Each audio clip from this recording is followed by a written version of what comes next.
welcome Simone. Aha. Hello. Wow. Hello, good afternoon. I hope you're well. Thank you for coming. As funny as I found it, this isn't actually a masterclass on how to do interpretive dancing or group hugs, as much as you guys wanted it to be. My name is Simone Baird, and thank you for that introduction. I'm here to talk about the mistakes that people make, and hopefully how you can avoid them too. There is no guarantee. If you've got a creative startup or a startup at all, you are going to make mistakes. And hopefully we will get to interview you and you can tell us quite frankly and honestly what it was you did and how on any other day of the week you would have done it differently. The idea for asking people about their mistakes actually came from me interviewing my husband, who is an entrepreneur and works in the festival, music, club circuit industry. And he once did a talk for us, for myself and Alan, and it was entitled, and I'm going to be crass, but I'm Australian, so I'm sure you're going to expect it, The Biggest Cock-Up I Ever Made. And it was the one where he lost £180,000 in one weekend at a music festival in Prestatyn in Wales, but somehow managed to recover. But the lessons that he was able, and generously able, to, after many years later, and perhaps got a sense of humour about it back, the lessons he was able to teach people was so interesting that we thought that actually instead of telling people how great it is to do things, maybe try and express to people these are the mistakes that you can make, a lot of people make, and maybe how to avoid them. I've just started my third business called Clever Boxer last November. So for those of you who no longer have a monthly salary, it's quite exciting, isn't it? And myself and Alan go around giving talks. We do consultancy. We're about to launch a magazine, telling people how to box clever in the creative industries.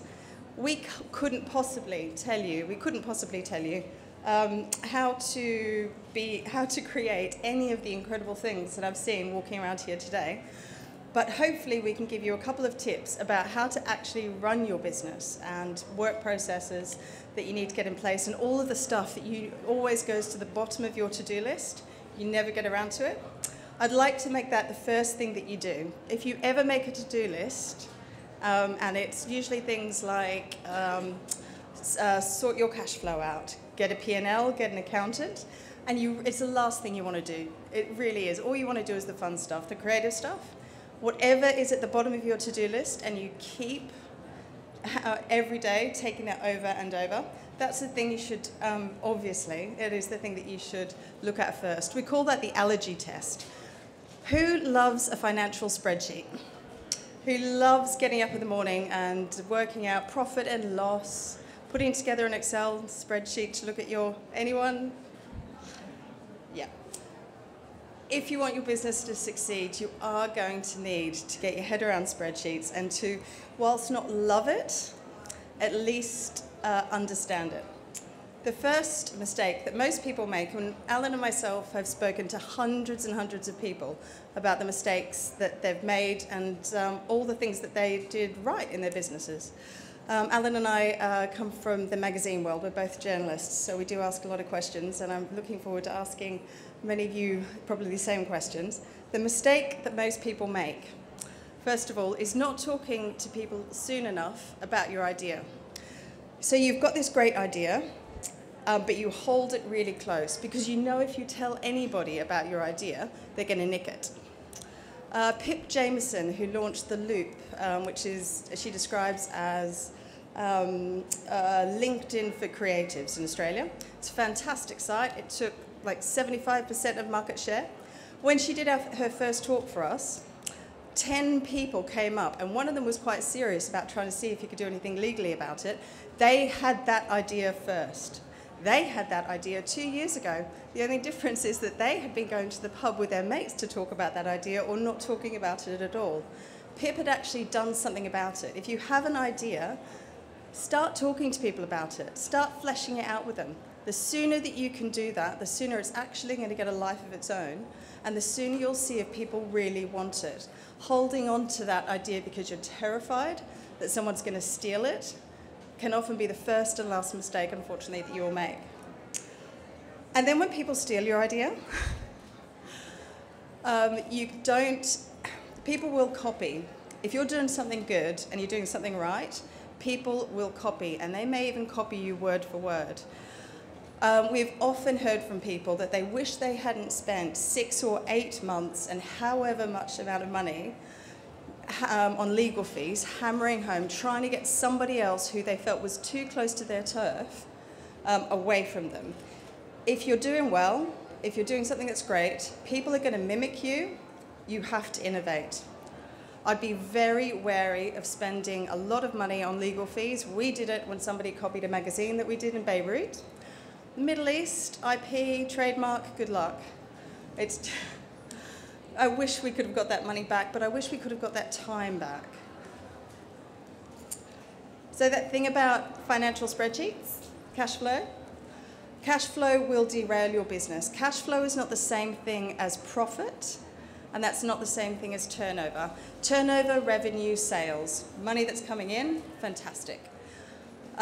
Profit on any sort of a spreadsheet that perhaps your bookkeeper or your accountant have, that's not the same thing as having access to that cash. A very good friend of mine had a brilliant business, but just because you've invoiced for loads of, hopefully, loads of cash, unless that actually hits your account, you don't have it. And you will go under if your cash flow isn't sorted. It's very easy to manage cash flow.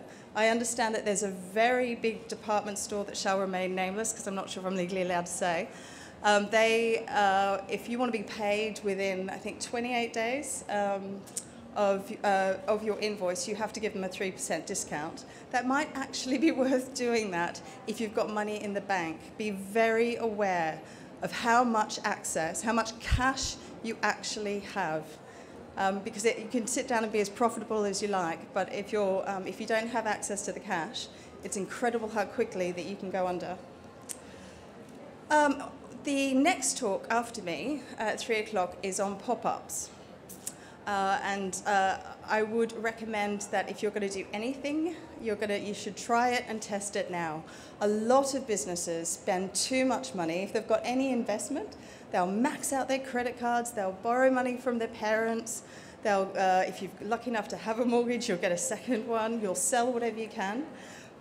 But you don't actually start anything for 6 months, for 8 months or a year, and by that time it's too late. If you're really, can I just get a quick show of hands, and I promise that's the last audience interaction. Who's actually started a business in the last 6 months or a year? Yeah. Who wants to start a business, hopefully in the next 6 months to a year? Yeah. I bet you won't. I really bet you won't. I bet you'll just keep talking about it, and you'll work on getting a prototype that's absolutely perfect. You may go down to the pub and talk to your friends about it. Go home and do something today, now. What is the minimum viable product? What's the smallest thing that you could do today to get the ball rolling? You must do this. If you mean it, go home. Not tomorrow, not next weekend when it's more convenient and you've been to your friends' birthday parties and you've sorted something else in your house out. Do it today. Do it now. You can work out a way to start your business and to give something a go. You could do it very quickly. You can do it in hours. If you absolutely had to, and we're talking kind of guns to your head and everything else taken away, you really could. You could start something this evening. I can't recommend doing that enough, because if you're anything like me, you'll spend 2 years talking about it, trying to make it perfect. Polishing it is such a waste of time.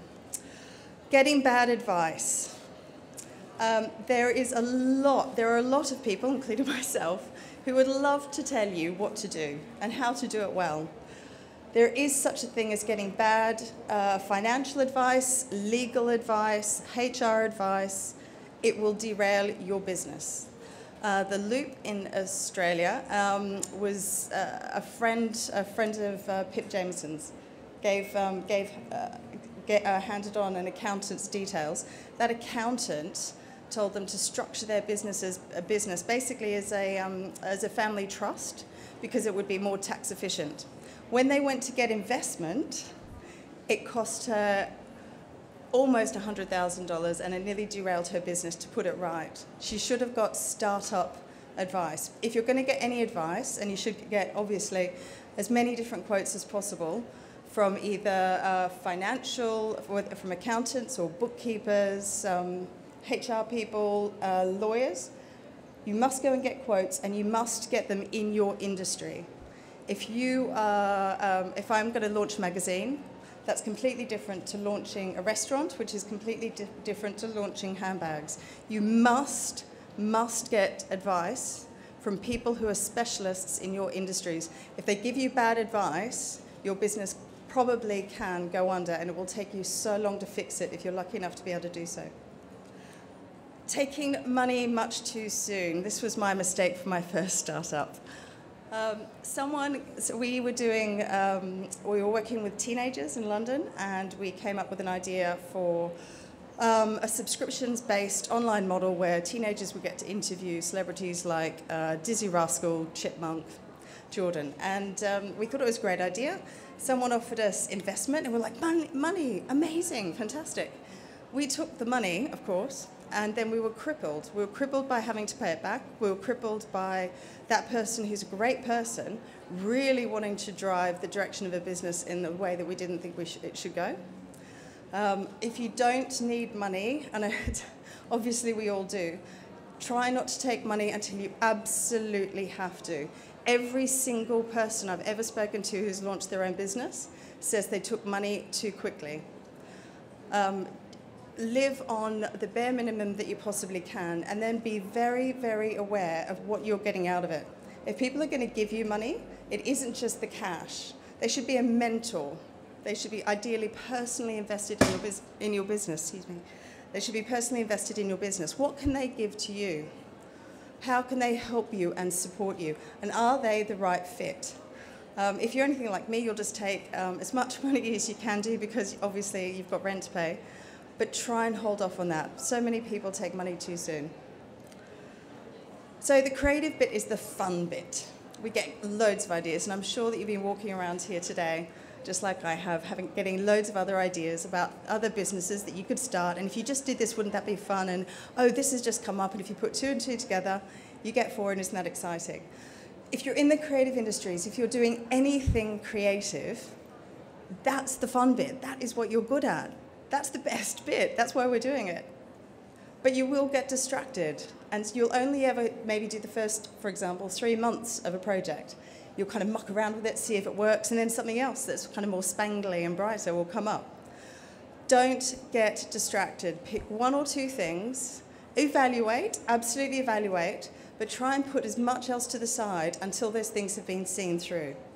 So many people always are just in that first really exciting time where you're coming up with loads of ideas every day of the week. You've got to find a way that to manage it for yourself. So myself and Alan give ourselves, it should be 1 day a month, but it tends to be 1 day a fortnight. We do 1 day a fortnight, and we call it a strategy day to make it seem like it's really, really serious, but it's actually just a brainstorm day. We come up with loads of different ideas. We see what else we can, if we were to go into different markets, we do problem solving, it's great fun. And then we put that to the side, because otherwise we would do that every single day. And we did do it every single day, and we never really got any other work done. Hiring people. Hiring people is it's a really difficult area. It's a very exciting area. You have the opportunity to change someone's life. They're going to come and work with you. They'll come and work for you.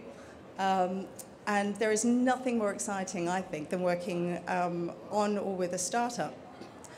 So, of course, if you're going to spend, it should be 8 hours, but realistically it's 20 hours. 20 hours a day, probably 7 days a week. If you're going to spend so much time with somebody, you want someone just like you, right?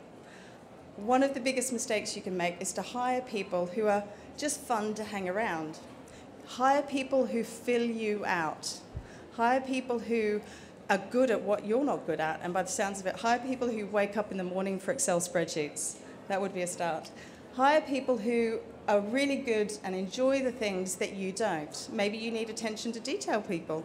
Maybe you need people who get a kick out of the working out return on investment. Maybe you get a kick out of people who just really enjoy sitting in front of a spreadsheet. Whatever you don't enjoy, whatever is in the pit of your stomach, find somebody who actually really, that's their buzz, and they're out there. You kind of look at them going, really? You actually enjoy analysing those massive spreadsheets? But they do.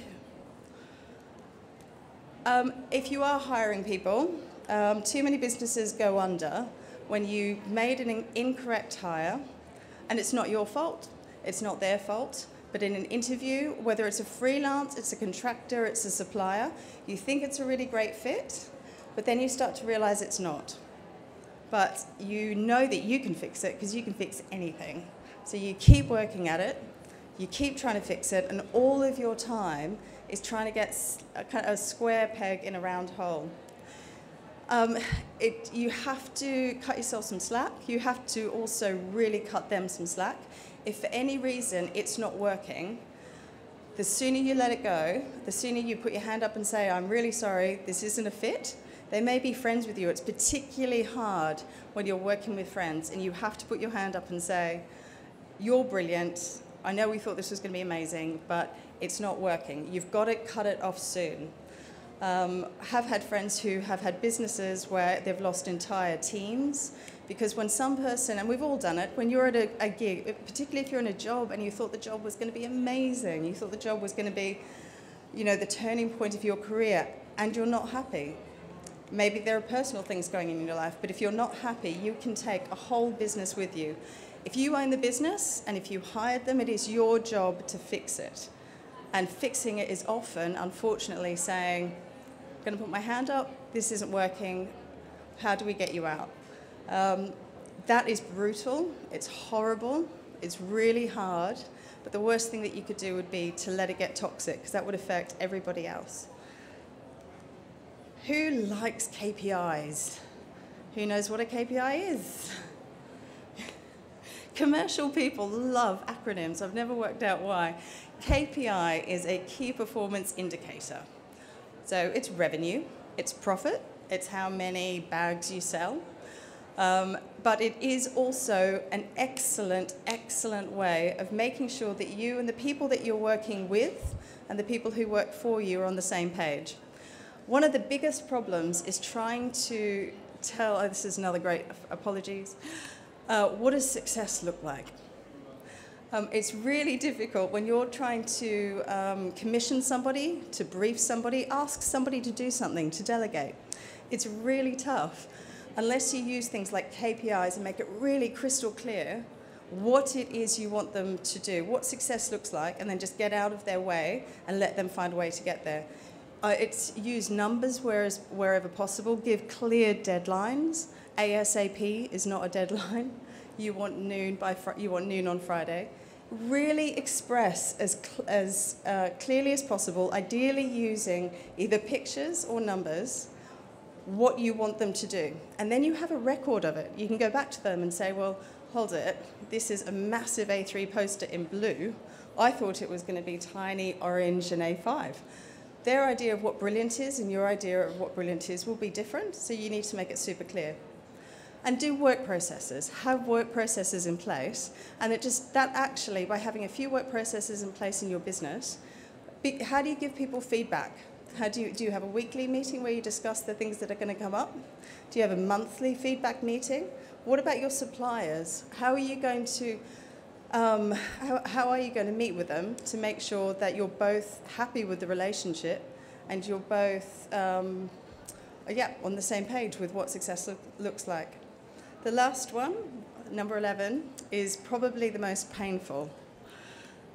I've spent a lot of time with business partners who, hands up, anyone who works with somebody? Anyone who wants to have a business partner?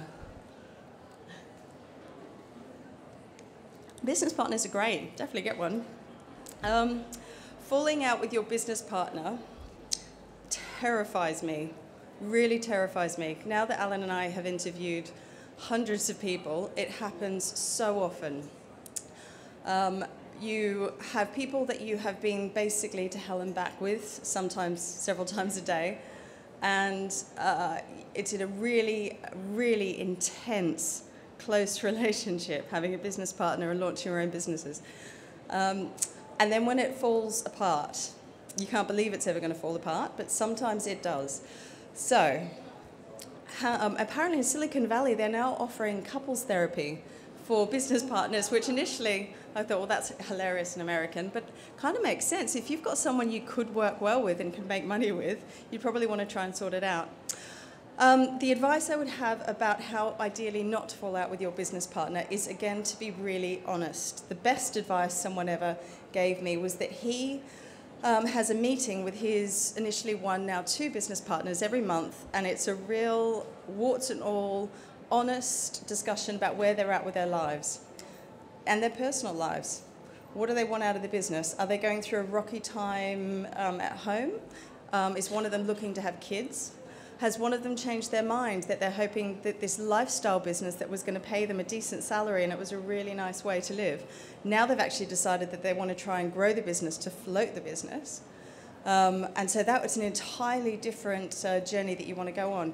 Meet with your business partner and be really honest about how you're working together and what you want out of the relationship, because it's really easy, particularly when you're under huge amounts of stress, to just go down different roads. And because you're business partners and you're really tight, you're telepathic.